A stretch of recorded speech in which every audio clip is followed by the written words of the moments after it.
The billionaire didn't remember that night, until he saw her with a baby that had his eyes. Logan Everett had learned to live with ghosts, but this one had green eyes and a smile that felt like salvation. The rain drummed against the floor-to-ceiling windows of Logan's penthouse office, each drop a tiny percussion against the silence that had become his constant companion.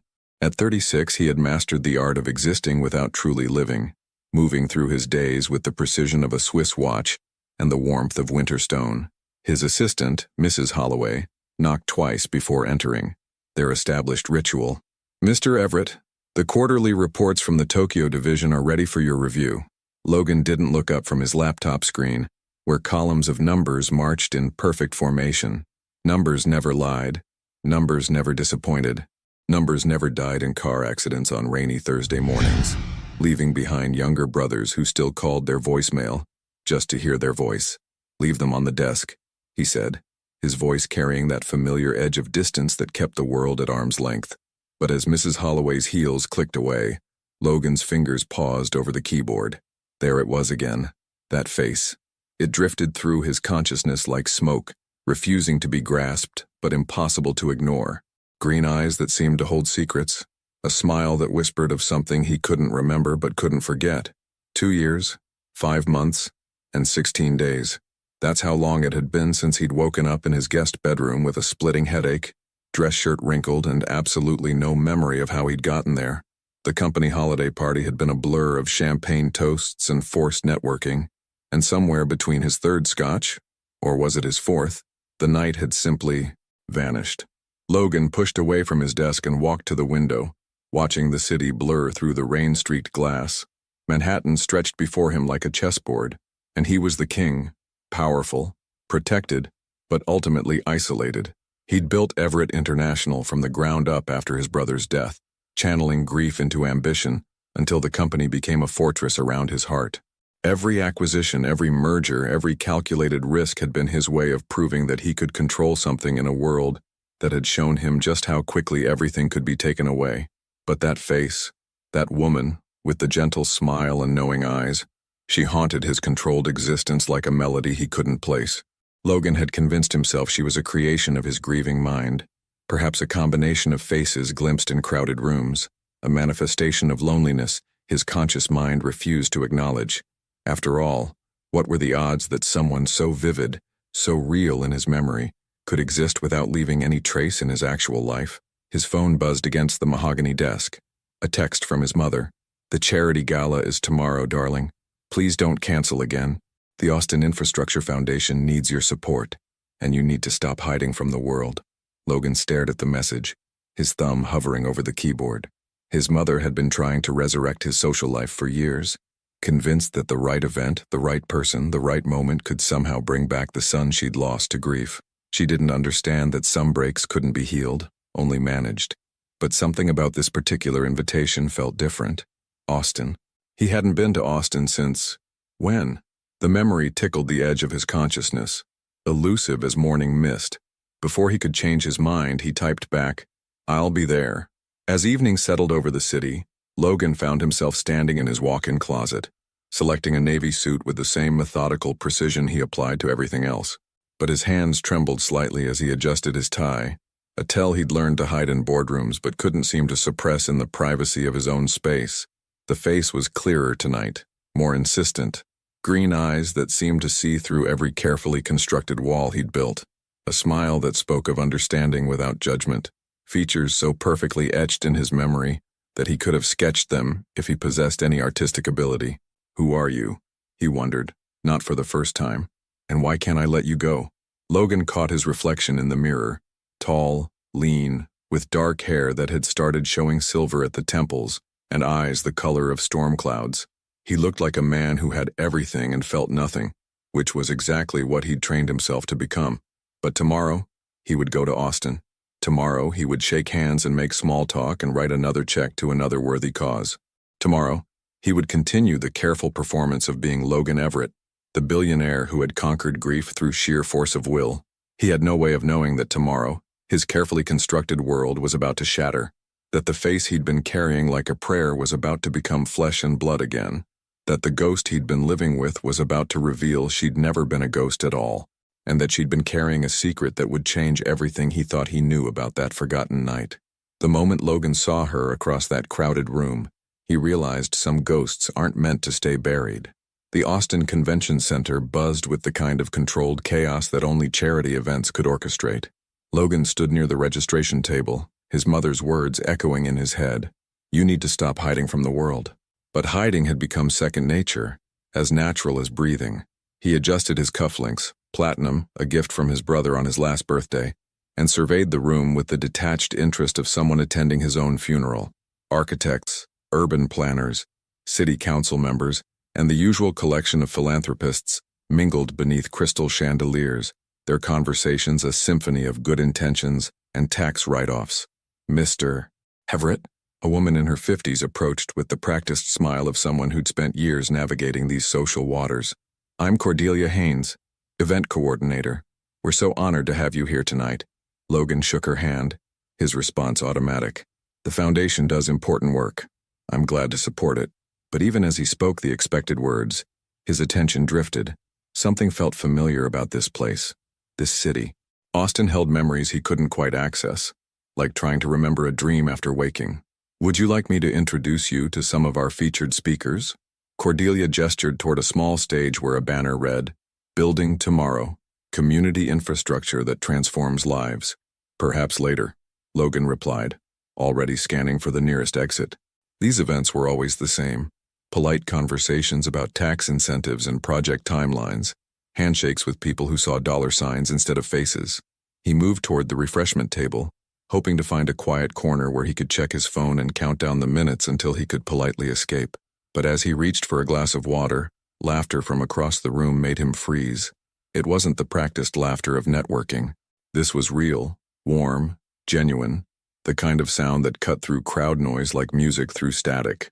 Logan's head turned almost involuntarily, and that's when he saw her. Her, the woman from his memories, stood near a display of architectural models, holding what appeared to be a presentation folder in one hand. She was exactly as he remembered and completely different. More real, more three-dimensional than the phantom who'd haunted his sleepless nights. Blonde hair fell in soft waves to her shoulders, and when she turned slightly he caught the profile that had been burned into his consciousness. But it was her eyes that stopped his breath, green as spring leaves, alive with an intelligence and warmth that made his chest tighten. She's real. She's actually real. Logan felt the world tilt around him. For 2 years he'd convinced himself she was a figment of his grieving imagination, a beautiful lie his mind had constructed to fill the void left by too much alcohol and too much pain. But here she was, flesh and blood, laughing at something a colleague was saying. He started moving toward her without conscious thought, weaving through clusters of conversations like a man drawn by invisible threads. His heart hammered against his ribs.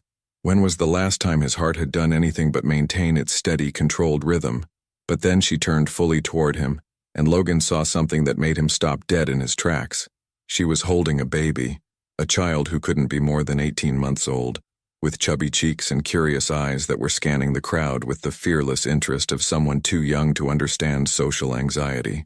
Eyes that were storm gray, eyes that looked exactly like the ones Logan saw in the mirror every morning. No, it can't be. The woman, his angel, his phantom, his impossible memory made real, looked directly at him across the crowded room. For a moment that stretched like eternity, their gazes locked, and Logan saw recognition bloom across her features like sunrise. Her face went pale. The presentation folder slipped from her fingers, papers scattering across the polished floor. Her arms tightened protectively around the child, and Logan watched as every instinct she possessed seemed to scream run. "Sienna?" A voice beside her, an older woman with concerned eyes. "Are you all right? You look like you've seen a ghost." Sienna. Even her name was beautiful. Logan watched as she whispered something urgent to her companion, her eyes never leaving his face. The older woman glanced in his direction, frowned, then quickly took the baby from Sienna's arms. I need some air," Sienna said, her voice carrying across the space between them despite the crowd noise. She was already moving, already fleeing, but Logan could see the way her hands shook as she gathered the scattered papers. "Don't run," he wanted to call out. "Please don't run again." But she was already disappearing through a side exit, leaving Logan standing frozen in a sea of strangers. staring at the space where she'd been. The older woman holding the baby looked at him with undisguised suspicion before following Sienna's path. Logan's legs finally remembered how to move. He pushed through the crowd with less grace than usual, earning annoyed looks from people he inadvertently jostled. By the time he reached the side door, the hallway beyond was empty, except for the distant sound of heels clicking against marble. He stood there breathing hard, his usually perfect composure completely shattered. 2.5 years of questions had just crystallized into one inescapable truth. She wasn't a dream. She wasn't a ghost. She was real, and she was here, and she had been holding a child who looked like me. Logan leaned against the wall, his mind racing through calculations he'd never wanted to make. 2 years and 5 months since that forgotten night. A baby who appeared to be around 18 months old. Eyes that mirrored his own. Oh God. For the first time since his brother's death, Logan Everett, master of control, king of compartmentalization, felt completely, utterly lost. Because the woman he'd been carrying in his heart like a secret had just walked back into his life, and she'd brought their son with her. Some truths refused to stay buried. They claw their way to the surface, demanding to be faced. Logan stood in his hotel suite at 3:47 a.m., staring at his laptop screen with bloodshot eyes. He'd abandoned the charity gala without a word to anyone, ignoring the confused calls from his mother and the concerned texts from Mrs. Holloway. Nothing mattered except finding her, finding them. The cursor blinked mockingly in the search bar. He'd tried every combination he could think of. Sienna Architect Austin, Austin Infrastructure Foundation Speakers, Community Development Sienna. Each search yielded hundreds of results, but none that felt right. None that led him back to those green eyes and that storm-gray gaze that mirrored his own. He pushed back from the desk and walked to the window, watching Austin's skyline blur through his exhaustion. Somewhere in this city she was probably lying awake too, wondering if he would come looking, wondering what he remembered, wondering if he would try to take away the life she'd built without him. 2 years and 5 months. The timeline played on repeat in his mind like a broken record. He'd done the math a dozen times, each calculation confirming what his heart already knew. That baby, that beautiful, perfect child with his eyes, was his son. His son. Logan pressed his forehead against the cool glass. He'd never wanted children. After losing his brother, the thought of loving someone so completely, of being responsible for another human being's happiness and safety, had terrified him more than any hostile takeover or market crash. But now, faced with the reality of a child he'd never known existed, something primal and fierce stirred in his chest. His phone buzzed against the silence. A text from his mother. "Darling, Cordelia said you left the gala early. Are you feeling all right?" Logan stared at the message, then typed back, "I found her, Mom. I found the woman from that night." The response came immediately. "What woman?" "Logan, you're scaring me."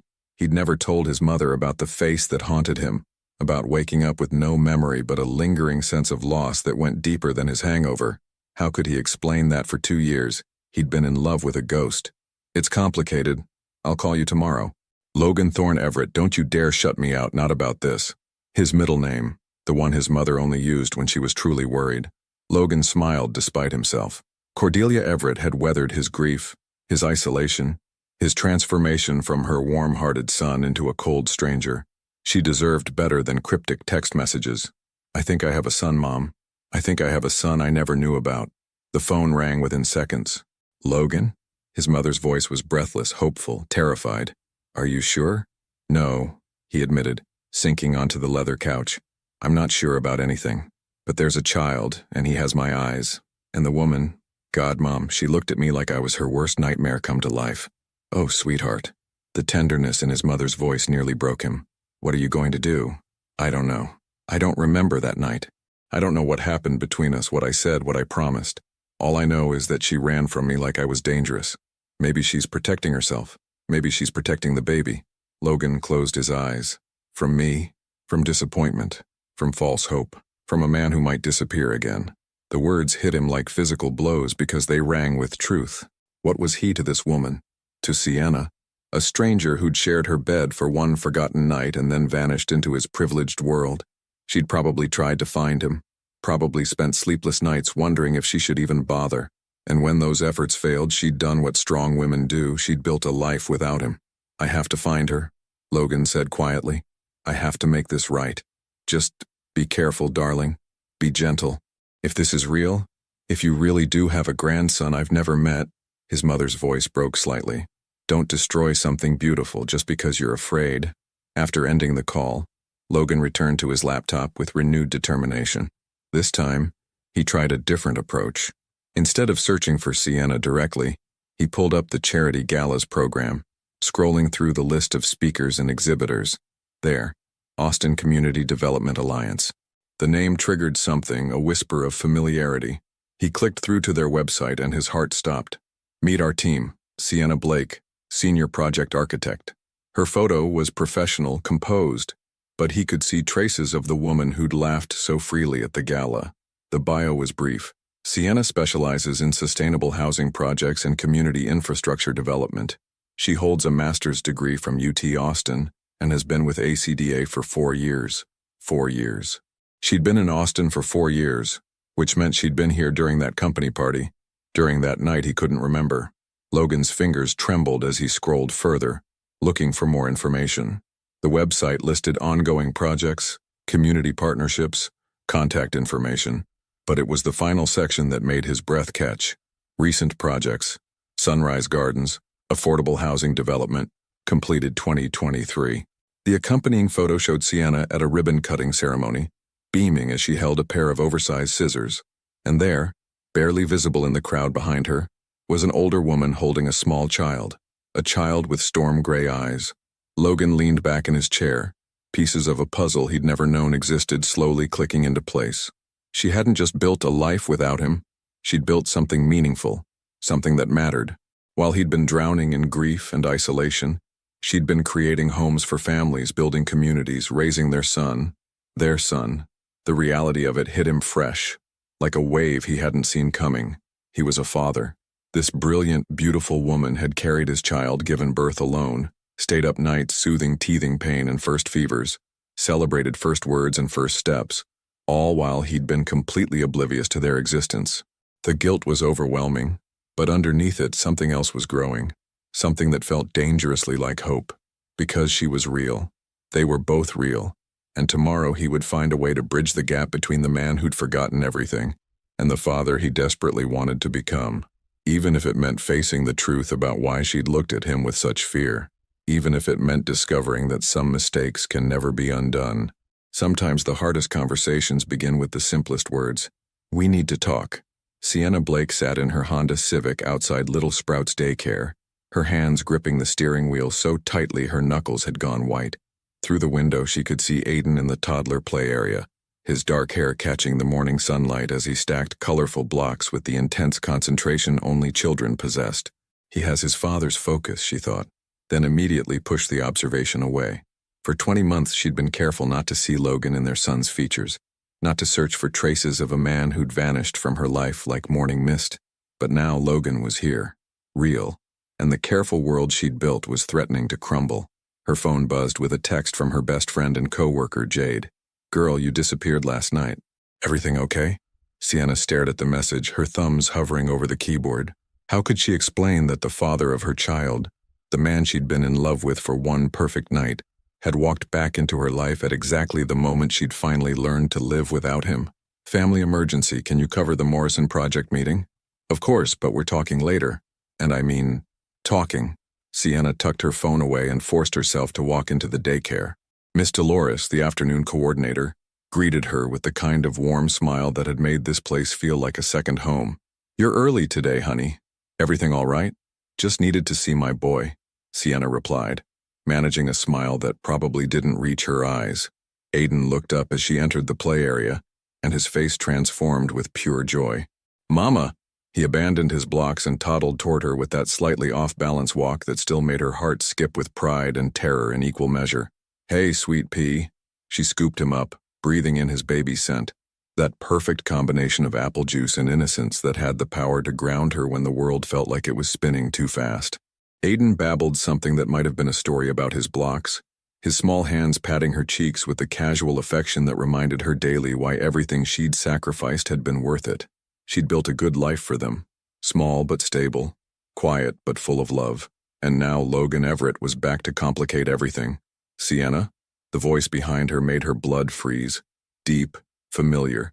carrying that slight rasp that had haunted her dreams for 2 years. She turned slowly, still holding Aiden, and found Logan standing in the daycare entrance looking like he'd slept about as well as she had.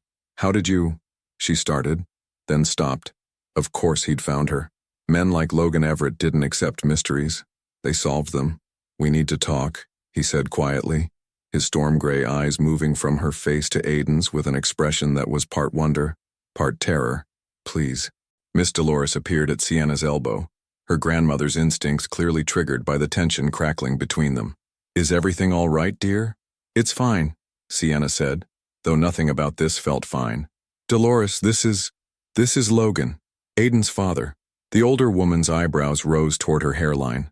In 20 months of caring for Aiden, she'd never met his father, had never even heard Sienna mention him, but to her credit, she simply nodded. "Well then," Miss Dolores said with the diplomatic grace of someone who'd spent decades navigating family drama, "I suppose you'll want some privacy. The family conference room is available." Sienna wanted to refuse, wanted to gather Aiden and run again like she had last night, but she could see the determination in Logan's stance, the way he was looking at their son like he was trying to memorize every detail. This conversation was going to happen whether she was ready or not. "Okay," she whispered, and followed him into the small conference room that suddenly felt impossibly intimate. Logan closed the door behind them but didn't sit. Instead, he stood near the window, his hands clasped behind his back in a pose that probably served him well in boardrooms but looked almost vulnerable here. "Is he mine?" The question came out rougher than he'd probably intended. Sienna adjusted Aiden on her lap, her son's warm weight the only thing keeping her anchored. "Yes." Logan's shoulders sagged slightly, as if he'd been holding his breath for hours. "What's his name?" "Aiden. Aiden Blake." She hesitated, then added, "His middle name is Thorne." Something flickered across Logan's face. Surprise, maybe gratitude. "My middle name." "I know." Sienna looked down at Aiden, who was studying Logan with the fearless curiosity of someone too young to understand the emotional minefield they'd wandered into. "I tried to find you, you know. After." "After what?" Logan finally sat, leaning forward with an intensity that made Sienna's pulse quicken. "I don't remember that night, Sienna. I don't remember anything after the third scotch at the company party. I know you don't." The words came out sharper than she'd intended. "You made that pretty clear when you told me your name was just Logan and you worked in business and you lived around here somewhere." Logan winced. "I was drunk." "You were grieving," Sienna corrected and watched his face go carefully blank. "You talked about your brother, about how he was supposed to be there that night, how everything felt wrong without him. You remember?" "I remember everything." Sienna's voice dropped to barely above a whisper. "You cried, Logan. You held me like I was the only thing keeping you from drowning. And when I woke up the next morning, you were gone." The silence stretched between them, broken only by Aiden's soft babbling as he played with the zipper on Sienna's jacket. Logan was staring at their son with an expression that made Sienna's chest tight. "I looked for you," she said again. "I went back to that hotel bar for weeks hoping you'd show up. I called every business with Logan in the directory. But you weren't just Logan who worked in business, were you? You were Logan Everett, billionaire, completely out of my league." "Don't say that," Logan said sharply. "Don't ever say that." "Why not? It's true." Sienna stood, needing distance, needing air. "Do you have any idea what it was like? Being pregnant and alone and knowing that the father of my baby was someone I couldn't even find? Someone who might not even remember my name?" Logan rose too, his hands reaching toward her before falling back to his sides. "I'm sorry. God, Sienna, I'm so sorry." "I don't need your apologies," she said, though her voice cracked slightly on the words. "I need to know what you want, why you're here." Logan looked at Aiden, who had abandoned Sienna's zipper in favor of studying this fascinating new person with the solemn attention of a tiny scientist. "I want to know my son," Logan said simply. "I want to be his father." And that, Sienna thought as her carefully constructed world tilted off its axis, was exactly what she'd been afraid he'd say. The most dangerous words aren't the ones that wound. They're the ones that offer hope. Sienna felt the air leave the room as Logan's declaration hung between them like a bridge. She wasn't sure she was brave enough to cross. "I want to be his father." 4 simple words that had the power to reshape everything she'd carefully built. Aiden, blissfully unaware of the seismic shift happening around him, had decided Logan's expensive watch was the most fascinating thing in the universe. He reached out with chubby fingers, making soft cooing sounds that would have melted anyone's heart. "May I?" Logan asked quietly, his voice rough with an emotion Sienna couldn't quite name. She hesitated, then slowly moved closer, close enough that Logan could extend his hand toward their son. Aiden immediately latched onto Logan's finger, with that surprising grip strength that all toddlers seem to possess, studying this new person with wide, curious eyes. "Hey there," Logan whispered, and Sienna watched something fundamental shift in his expression. The careful businessman mask slipped away, replaced by something raw and wondering. "You're perfect, aren't you?" Aiden babbled something that might have been agreement, his serious expression so reminiscent of Logan's boardroom face that Sienna had to look away. She'd spent 20 months avoiding these comparisons, but now they were impossible to ignore. "Being a father isn't just about wanting it," Sienna said, settling back into her chair but keeping Aiden close. "It's 3 a.m. fevers and teething tantrums and endless loads of laundry. It's choosing his needs over your sleep, your social life, your career opportunities." Logan didn't look away from Aiden. "I know. Do you?" The question came out sharper than she'd intended. "Because you've been living in penthouses and flying first class while I've been clipping coupons and shopping at thrift stores to make sure he has everything he needs. I would have helped." Logan's eyes finally met hers, and she saw something that looked like pain. "If I'd known, but you didn't know." Sienna's voice was getting stronger, fueled by 20 months of suppressed frustration. "And that's not your fault. Not really. But it's also not something you can just fix with a checkbook." Logan's jaw tightened. "I'm not trying to fix anything with money. Aren't you?" Sienna shifted Aiden to her other knee, creating more distance between them. "What exactly is your plan here, Logan? You want to be his father? Great. Are you going to move to Austin? Scale back your billion-dollar empire to make it to soccer practice and parent-teacher conferences? Or are you thinking more along the lines of expensive gifts and occasional visits when your schedule permits?" The words hit their target. Logan flinched as if she'd slapped him, but Sienna felt no satisfaction in landing the blow. She was tired of being angry, tired of protecting herself against hope that might lead nowhere. "I don't know," Logan admitted quietly. "I don't know how to do any of this, but I want to learn." "Learning isn't the same as committing." Sienna stood again, pacing to the window where she could see other parents picking up their children, normal families living normal lives. Aiden doesn't need someone who wants to play father when it's convenient. He needs stability, consistency. He needs his dad. The simple statement hit her like a physical blow, because it was true, wasn't it? She'd been telling herself for months that she was enough, that her love could fill every gap in Aiden's life. But late at night, when he was sleeping, and the apartment felt too quiet, she wondered what it would be like to have someone to share the weight of parenthood. "Maybe," she whispered, "but he also needs to be protected from disappointment."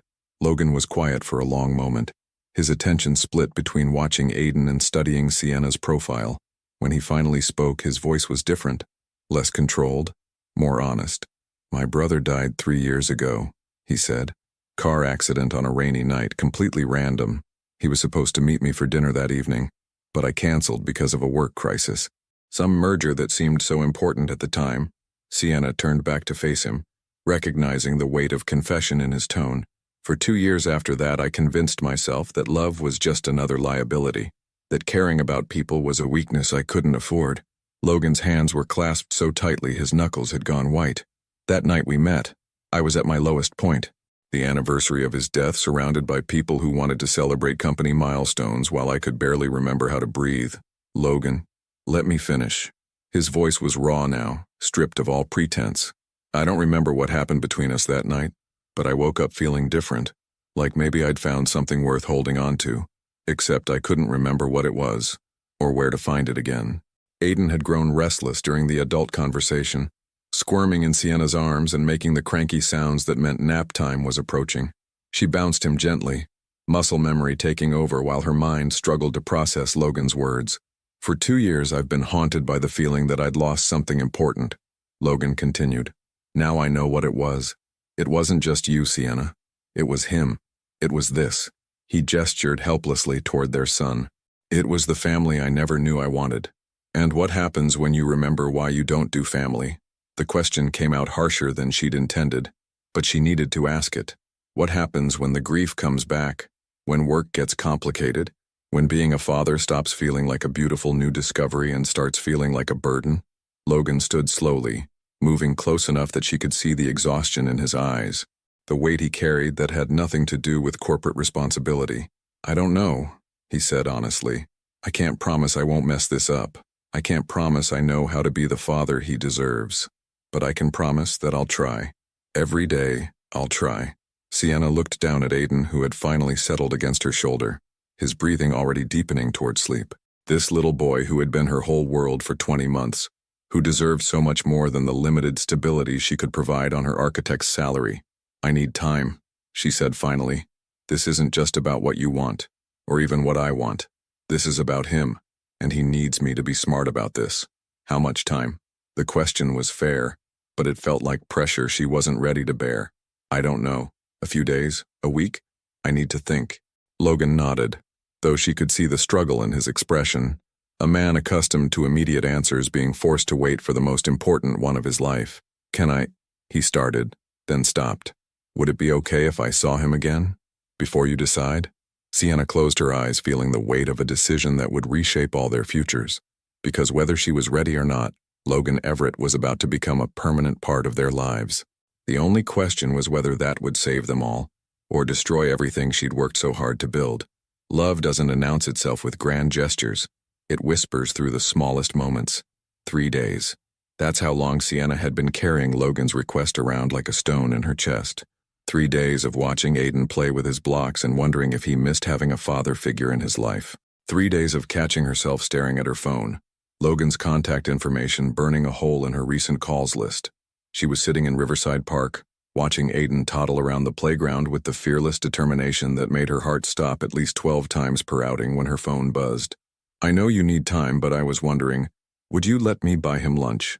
Nothing complicated, just, I'd like to see how he eats a grilled cheese sandwich." Sienna stared at the text, her thumb hovering over the keyboard. It was such a simple request, so mundane and yet so intimate. Logan Everett, master of billion-dollar deals, wanted to watch his son navigate the complex engineering challenge of eating melted cheese without getting it in his hair. Central Market Cafe, 12:30, 1 hour only. She hit send before she could change her mind. 45 minutes later, she was questioning every decision that had led to this moment. Aiden was strapped into his stroller, happily destroying a packet of crackers while she paced outside the cafe like a woman preparing for a job interview she desperately didn't want. "Mama." Aiden held up a cracker fragment, offering to share with the generosity that never failed to make her chest tight with love and pride. "Thank you, sweet pea." She accepted the soggy offering, checking her watch again. Logan was precisely on time. She could see him through the window, already seated at a corner table that gave him a clear view of the entrance. He's nervous too, she realized, noting the way his hands moved restlessly against the table, the way he kept checking his phone. Somehow that made her feel marginally better. The cafe was busy with the lunch crowd, but Logan had chosen well. The corner table was relatively private, and the high chair he'd requested was already in place. Sienna maneuvered the stroller through the maze of tables, hyper-aware of the curious glances from other diners. Logan Everett wasn't exactly anonymous, even here. "Thank you for coming," he said as she approached, rising to help with the stroller in a gesture that was both courteous and awkward. "This doesn't change anything," Sienna replied, though her voice lacked conviction. "I'm still thinking." "I know." Logan's attention immediately shifted to Aiden, who was studying this new person with the same intense focus he usually reserved for particularly interesting toys.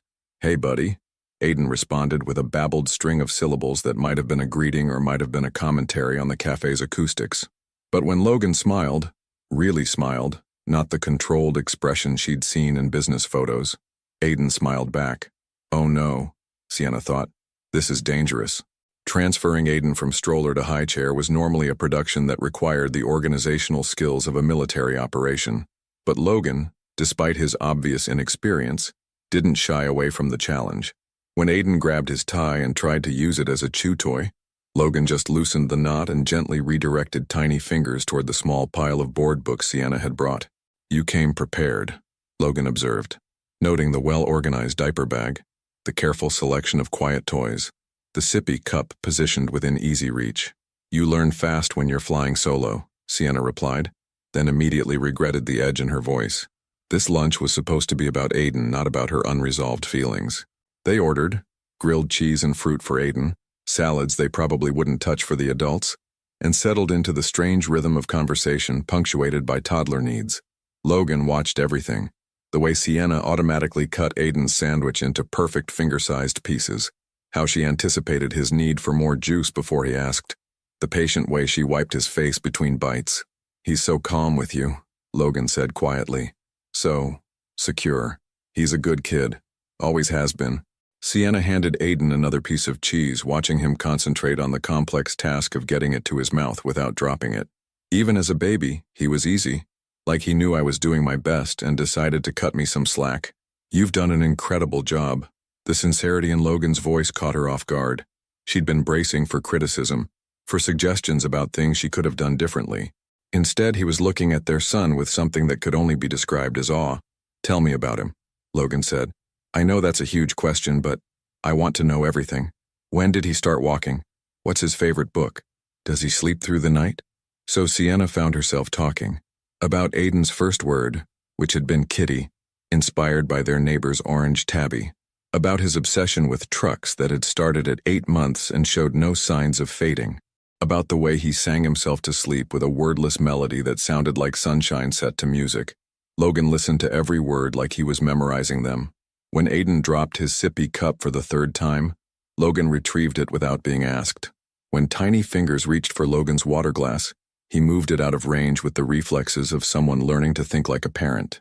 "He looks like you," Sienna said suddenly, then immediately wished she could take the words back. "He has your smile," Logan replied, "and your eyes when he's concentrating." They sat in silence for a moment, watching Aiden work through the architectural challenge of his sandwich. It should have been awkward, but instead it felt natural, like something they could have been doing for months. "Sienna," Logan said quietly, not looking at her, "I know you have every reason not to trust me. I know this is complicated, and I know I'm asking you to take a leap of faith with the most important thing in your life." "Logan, let me finish." He finally met her eyes, and she saw something there that made her breath catch. "I'm not asking you to make any decisions today. I'm just asking for chances, small ones like this lunch, like maybe watching him play at the park sometime, like learning how to be part of his life without disrupting the beautiful thing you've built." Aiden chose that moment to hold up his remaining sandwich fragment, offering it to Logan with the same generous spirit he'd shown Sienna earlier. Logan accepted it with the gravity of someone receiving a state honor. "Thank you," Aiden said clearly, the closest his developing vocabulary could get to "thank you." Logan's eyes went wide. "Did he just—" "Thank you," Sienna confirmed, smiling despite herself. "He's very polite, usually." "Thank you, Aiden," Logan said solemnly, and Aiden beamed as if he'd just solved world peace. Watching them together, Logan's careful attention, Aiden's natural trust, the way they seemed to fit despite being strangers, Sienna felt something crack inside her chest. Not break exactly, more like expand. Maybe, she thought as Aiden reached for Logan's hand with sticky fingers that Logan didn't hesitate to accept. Maybe this could work. Maybe she didn't have to be afraid of letting someone else love her son. Maybe, just maybe, they could figure out how to be a family. The past has a way of catching up just when you think you've outrun it. Sienna was elbow-deep in dishwater, humming the wordless melody Aiden had been perfecting at bedtime when her phone rang. The caller ID made her stomach drop. "Austin General Hospital. Miss Blake? This is Nurse Montgomery from the emergency department. Your emergency contact information was found with Mrs. Waverly. She's been brought in after a fall." Mrs. Waverly, Sienna's elderly neighbor, the woman who'd become Aiden's unofficial grandmother, and Sienna's lifeline during those early months when she'd been barely holding it together. The woman who babysat when Sienna had late client meetings, who brought homemade soup when either of them was sick, who had never once asked awkward questions about Aiden's father. "Is she okay? I'll be right there." 20 minutes later, Sienna sat in the hospital waiting room, Aiden sleeping against her shoulder despite the fluorescent lighting and constant activity. Mrs. Waverly had broken her hip, serious, but not life-threatening. She'd be in surgery for hours, then face a long recovery. "Sienna?" She looked up to find Logan standing in the doorway, still wearing a business suit but with his tie loosened and concern written across his features. "How did you—" she started. "You texted me," he said gently, pulling out his phone to show her message. "Emergency, hospital, don't know what to do about Aiden." She stared at the screen, having no memory of sending it, but there it was, sent 47 minutes ago when she'd been frantically arranging babysitting and failing. "I didn't mean to." "Yes, you did." Logan sat beside her, careful not to wake Aiden. You reached out because you needed help, and that's okay. Sienna felt tears threatening for the first time since the phone call. Mrs. Waverly is my backup for everything.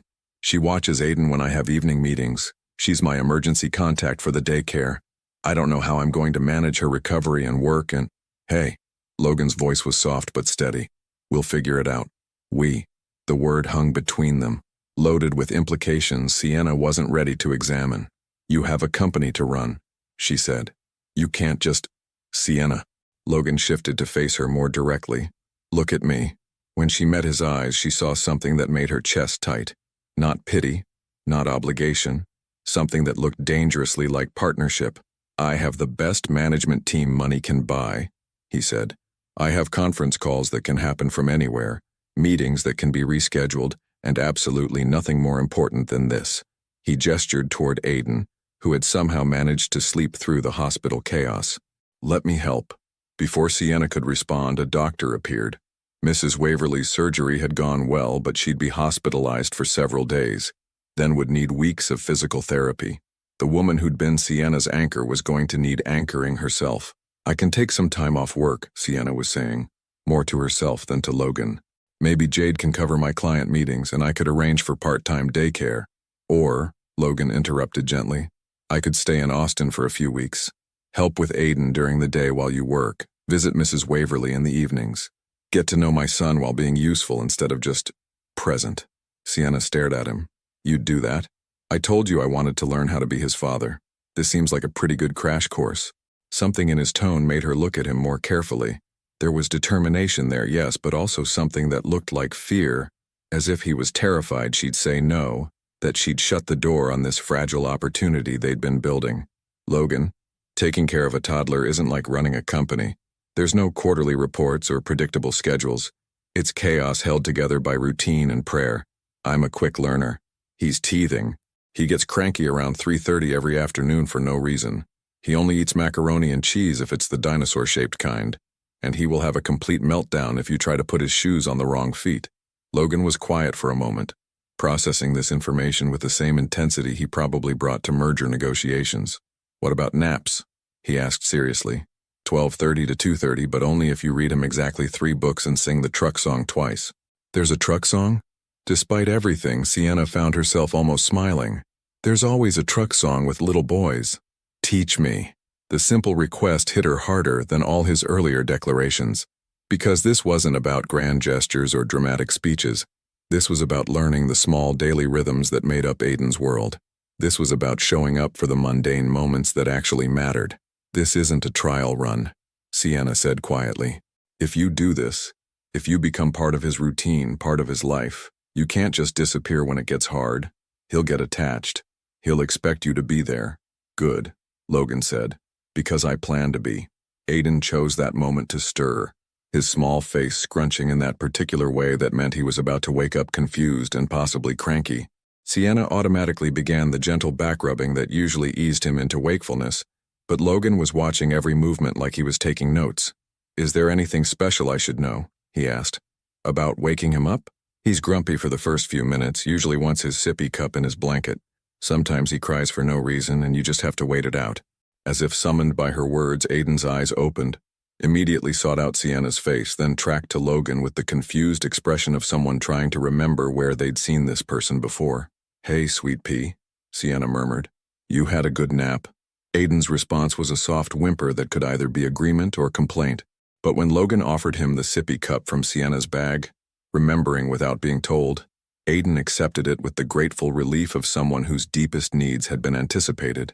Oh, Sienna thought, as she watched Logan automatically reach for the small blanket, watched him wait patiently while Aiden oriented himself to this strange new environment.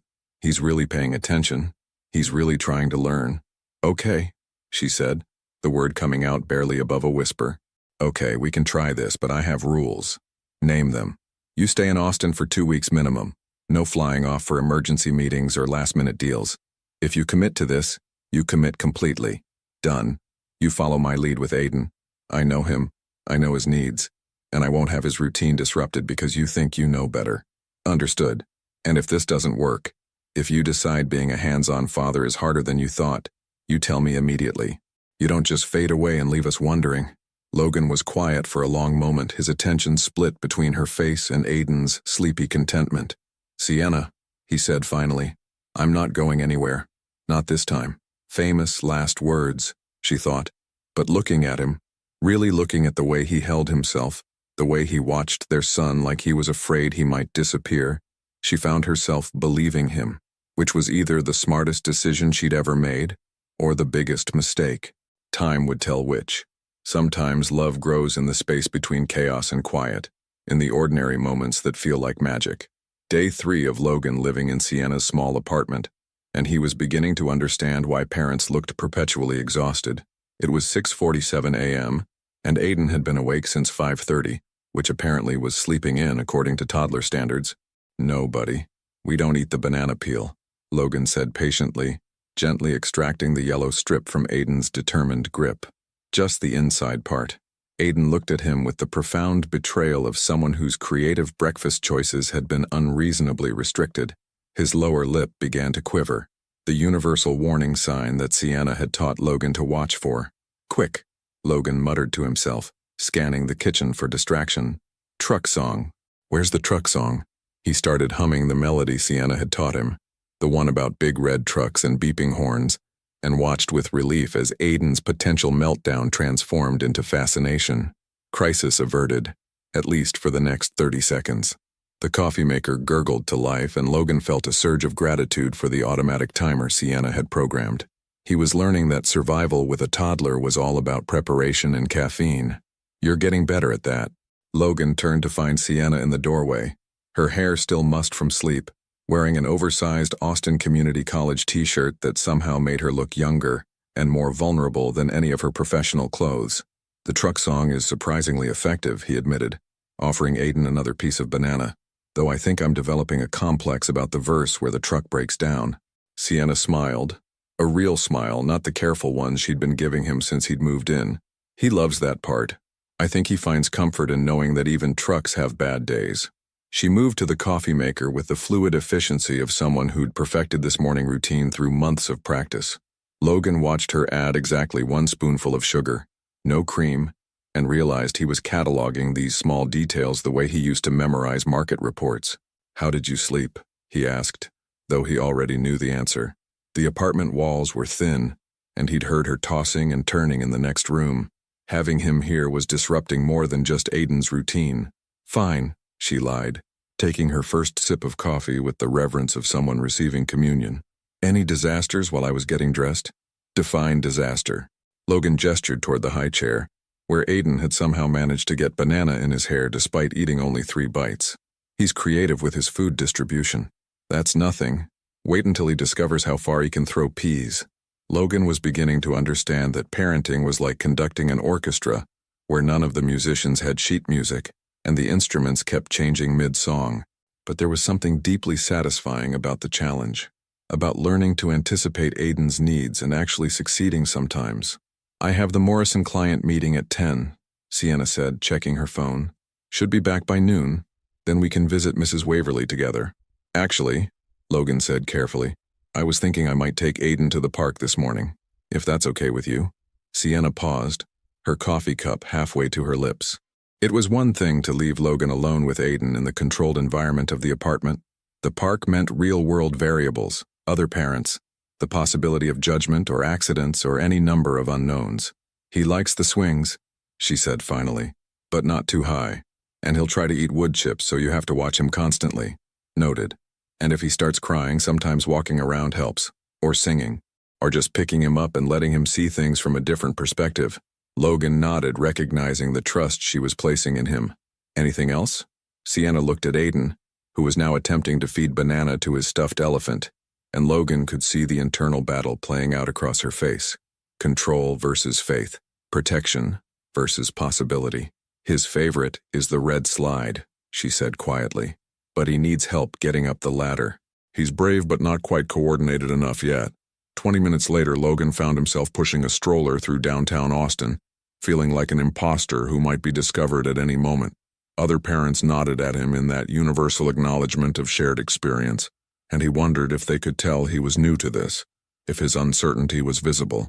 But Aiden seemed perfectly content, pointing at dogs and trucks and birds with the enthusiasm of someone for whom the world was endlessly fascinating. When they reached the playground, Logan helped him out of the stroller and watched him toddle toward the equipment with the fearless determination that seemed to be his default setting. "Careful, buddy," Logan murmured, staying close as Aiden navigated the toddler-sized climbing structure. It was a delicate balance, being protective without being overprotective, letting him explore while keeping him safe. First time at this park? Logan looked up to find a woman about Sienna's age watching him with friendly curiosity. She was sitting on a bench while a little girl about Aiden's age played nearby. "First time taking him anywhere alone, actually," Logan admitted. "I'm still learning the ropes." "Dad boot camp," the woman said with a knowing smile. "We've all been there. I'm Melissa, and that's my daughter Luna. Logan, and this is Aiden. He's gorgeous, those eyes. He must get them from you." Something warm unfurled in Logan's chest at the casual assumption that he and Aiden belonged together. For the first time, he didn't feel like he was playing pretend. They chatted while the children played, and Logan found himself asking questions he'd never thought to consider. Which pediatrician did she recommend? Was there a good parent-toddler music class in the area? How did you know when they were ready to transition from 2 naps to 1? "You're really invested in this," Melissa observed. "Some dads just show up for the fun parts. I have a lot of catching up to do," Logan said, watching Aiden work up the courage to try the slide. "I want to get it right."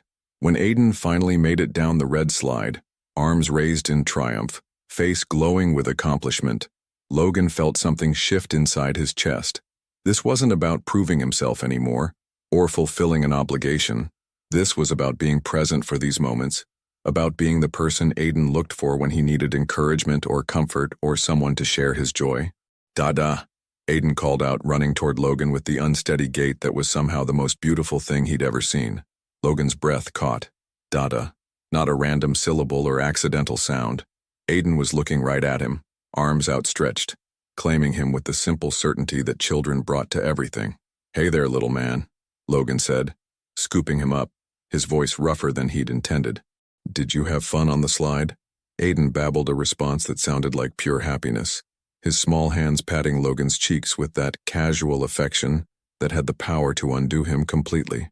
When they got home, Sienna was already back from her meeting, pacing the living room with the restless energy of someone who'd been worrying despite their best efforts not to. "How did it go?" she asked, trying to sound casual. "He called me Dada," Logan said quietly, and watched Sienna's face cycle through surprise, joy, and something that might have been grief. "He's never," she started, then stopped. "I mean, he said it before, but not to anyone specific. Not like that." Logan understood. Aiden had been using Dada as a general term for father figures he saw at the park or in books, but today, he'd made it specific. He'd made it real. "Are you okay?" Logan asked, noting the way Sienna was blinking rapidly. "I'm fine," she said, taking Aiden from his arms and breathing in his little boy scent. "It's just, I always wondered what it would feel like when this moment came, when he had someone to call Dada."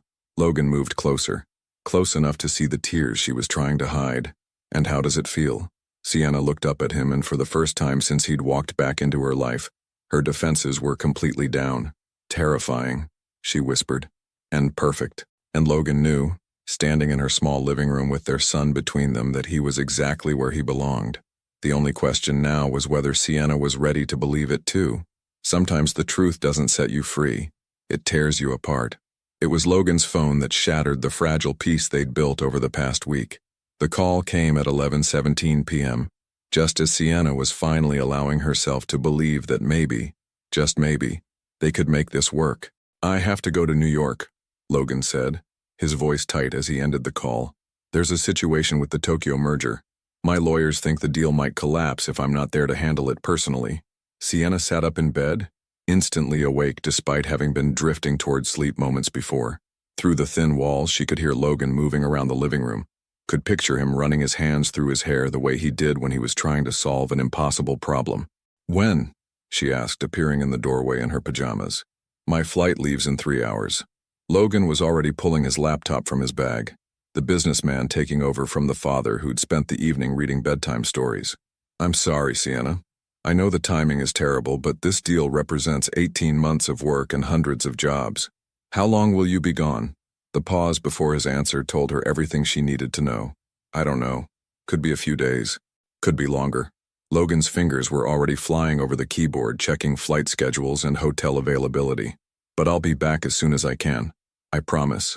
Sienna leaned against the doorframe, watching him transform back into the man she'd met at that charity gala.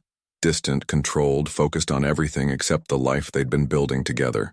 The man who'd learned the truck song and mastered the art of banana distribution was disappearing before her eyes. "This is what I was afraid of," she said quietly. Logan's typing stopped. "What?" "This. The moment when your real life calls and we become the complication you have to work around. That's not what's happening, isn't it?" Sienna stepped into the room, her bare feet silent on the hardwood floor. "One phone call, Logan, that's all it took for you to start planning your escape." Logan closed the laptop and turned to face her fully. "It's not an escape. It's my job. It's how I make the money that could secure Aiden's future, pay for his college, make sure he never wants for anything. He doesn't want your money, Logan. He wants his father. I'm trying to be both." The words came out sharper than either of them expected, echoing in the small apartment like a gunshot. From Aiden's room came a soft whimper. Their raised voices had disturbed his sleep. Sienna moved automatically toward the sound, but Logan caught her arm gently. "Let me," he said. "Please." She watched him disappear into Aiden's room, heard his voice drop to the soft murmur he'd perfected over the past week. "Hey, little man. Just some grown-up talk. Go back to sleep." When he returned, his face was different, raw, like seeing Aiden vulnerable and sleepy had stripped away another layer of his carefully maintained composure. "I don't know how to do this," he admitted, sitting heavily on the couch. "I don't know how to be the father he needs and the businessman everyone depends on. I don't know how to split myself between two worlds that feel completely incompatible." Sienna sat beside him, close enough to feel the tension radiating from his body. "Maybe you don't have to split yourself. Maybe you just have to choose. It's not that simple, isn't it?" She turned to face him and Logan could see tears gathering in her eyes. "Because I've been choosing every day for 20 months. I chose him over the promotion that required travel. I chose him over the relationship with the architect from Dallas who couldn't handle dating a single mom. I chose him over my own comfort, my own desires, my own dreams of what my life might look like. I never asked you to do that. You didn't have to ask." The words burst out of her like water through a broken dam. "That's what love looks like, Logan. That's what being a parent means. You don't get to have it both ways." Logan was quiet for a long moment, his hands clasped so tightly his knuckles had gone white. "What if I lose everything I've built? What if I step back from Everett International and someone else takes over? What if I destroy my brother's legacy for a family I'm probably going to mess up anyway?" And there it was, the fear beneath all his careful control, the wound that had never properly healed. "Your brother," Sienna said softly. "Tell me about him." "What?" "That night we met. You talked about him, about how everything felt wrong without him, but you've never told me who he was, what he was like." Logan's composure cracked completely. "His name was Marcus. He was 3 years older than me, and he was everything I'm not. Warm, easy with people. He could walk into a room and make everyone feel like they mattered." His voice broke slightly. "He was supposed to take over the company. He was supposed to be the one people looked up to. But he's not here. No, he's not here because I was too busy to have dinner with him that night, because I chose a merger over my brother, and now he's dead, and I'm pretending to be him." Sienna felt her heart break for this man who'd been carrying so much guilt, so much responsibility that was never meant to be his alone. "Logan," she said gently, "you're not pretending to be him. You're honoring him. But maybe he wouldn't want you to sacrifice everything else to keep his memory alive. You don't understand. I understand that you're terrified of losing anyone else you love. I understand that work feels safer than family because deals can be controlled and people can't." Sienna reached for his hand, stilling their restless movement. "But I also understand that Aiden won't wait for you to figure out how to balance everything perfectly. He's going to grow up, Logan, with or without you." The truth of it hung between them like a bridge neither was sure they were brave enough to cross. "What if I stay?" Logan asked suddenly. "What if I don't get on that plane? What if I let the deal fall apart and focus on this instead?" Sienna studied his face, looking for certainty and finding only desperate hope. "Don't stay for me," she said finally. "Don't even stay for Aiden. Stay because you want to. Stay because you've decided that this life, this messy, complicated, ordinary life, is worth more than any deal." Logan's phone buzzed with a text. Probably his driver. Probably time to leave for the airport. He looked at it, then at Sienna, then toward Aiden's room where their son was sleeping peacefully, trusting that the adults in his life would make the right choices. "I don't know what I want," Logan whispered. "Yes, you do," Sienna replied, standing up and moving toward her bedroom. "You just have to decide if you're brave enough to choose it." She paused in the doorway, not looking back. "The car will be here in 20 minutes, she said quietly. "If you're still here when Aiden wakes up, I'll know you've made your choice. If you're not—" She didn't finish the sentence. She didn't need to, because they both knew that some choices, once made, couldn't be undone. And Logan Everett was about to make the most important decision of his life. Love isn't found in the grand gestures. It's proven in the moment you decide to stay. Logan sat in the back of the town car, his phone buzzing with increasingly urgent messages from his legal team, his laptop bag beside him, his boarding pass in his hand. The driver had already confirmed his departure time twice. 23 minutes to get to the airport, and he'd make his flight with time to spare. He could salvage the Tokyo deal. He could return to New York, to his penthouse office, to the controlled predictability of a life measured in quarterly reports and market projections. He could go back to being the man he'd been before that charity gala. Successful, untouchable, safely isolated from the kind of pain that came with loving people who could disappear without warning. "Sir?" The driver's voice cut through his thoughts. "We should get moving if you want to make that flight." Logan looked out the window at Sienna's apartment building. 3rd floor, 2nd window from the left. He could see a soft light glowing behind the curtains, probably the night light in Aiden's room, the one that projected stars on the ceiling and had taken Logan 3 tries to assemble correctly. His phone rang. The number displayed made his chest tight. His assistant, calling to confirm he was en route. "Mrs. Holloway?" "Mr. Everett, thank God. The legal team is waiting for you at JFK, and I've rescheduled your morning meetings to accommodate the flight delay. The Tokyo executives are standing by for your call as soon as you land." Logan closed his eyes, listening to the efficient recitation of his obligations. This was his life. This was what he'd built from the ashes of his brother's death. A machine that ran on precision and profit, that demanded nothing from him except the sacrifice of everything that actually mattered. "Sir?" "Mrs." Holloway's voice was concerned now. "Is everything all right? Tell me about Marcus," Logan said suddenly. "I'm sorry? My brother, Marcus. You worked for him before you worked for me. Tell me what he was like." There was a pause, and Logan could almost see Mrs. Holloway adjusting her glasses, the way she did when she was trying to understand why he was asking something that had nothing to do with quarterly projections. "He was warm," she said finally. "He remembered everyone's birthdays. He kept pictures of his employees' children on his desk. He used to say that business was just the excuse. The real work was in building something that mattered to people." Logan felt something crack inside his chest. Did he ever talk about having a family? Oh, constantly. He was always saying he couldn't wait to be a father, that he wanted to do better than your father had. He wanted to be present, you know? Really present. Present. The word echoed in Logan's head like a prayer he'd forgotten how to say. "Mrs. Holloway," Logan said quietly, "what do you think Marcus would do if he had to choose between saving a deal and being there for his child?" The answer came without hesitation. "He'd choose his child, Mr. Everett. Every time." Logan ended the call and sat in the silence of the car, the weight of realization settling over him like sunrise. He'd been so focused on preserving Marcus's legacy that he'd forgotten to ask what Marcus would actually want him to do. His brother wouldn't want him to sacrifice love for profit. Marcus would want him to be the father he'd never gotten the chance to be. "Sir?" The driver's voice was getting urgent now. "If we don't leave in the next 60 seconds, stop the car," Logan said suddenly. "Excuse me? Stop the car. I'm not going to the airport." Logan grabbed his bags and was out of the vehicle before the driver could protest. He stood on the sidewalk, watching the town car disappear into the Austin night, and felt lighter than he had in years. His phone was ringing again. Probably Mrs. Holloway. Probably his legal team.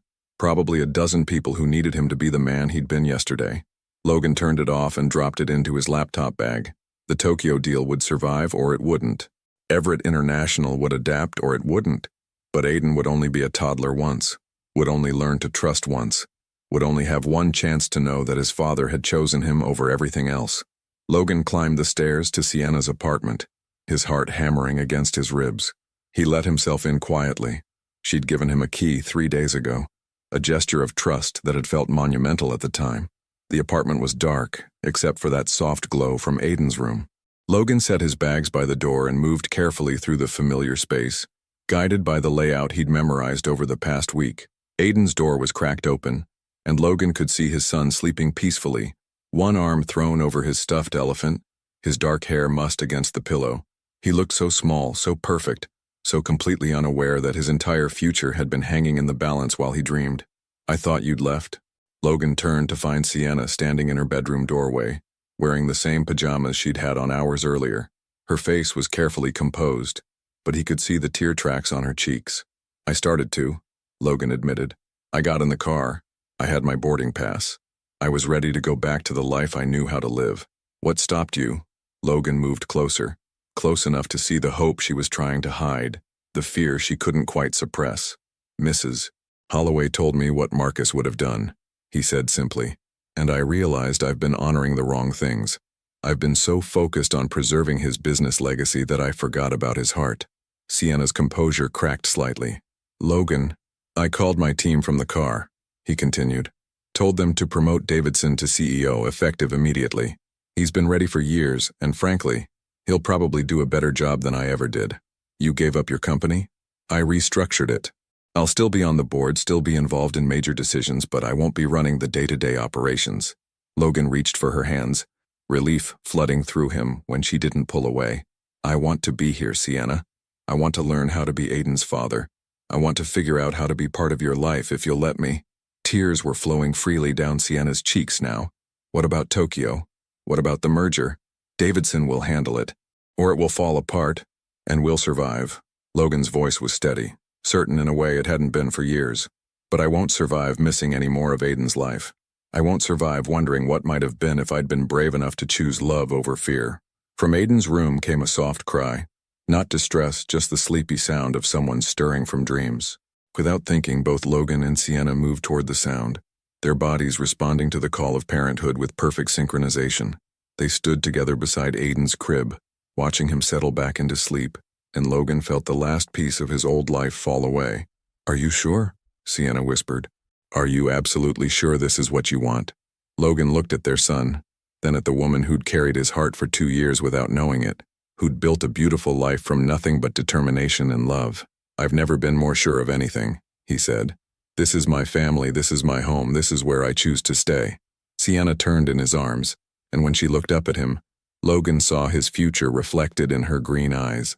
Messy, complicated, ordinary, perfect. "Then welcome home," she whispered, and kissed him with the promise of all the tomorrows they were finally brave enough to claim. Outside, Austin slept peacefully, unaware that in a small apartment on the 3rd floor, a family was finally, truly beginning. 6 months later, some stories don't end. They transform into the quiet rhythm of a life well chosen. The morning sun streamed through the kitchen windows of their new house. Not the mansion Logan could have afforded, but the 3-bedroom craftsman in Travis Heights that Sienna had fallen in love with.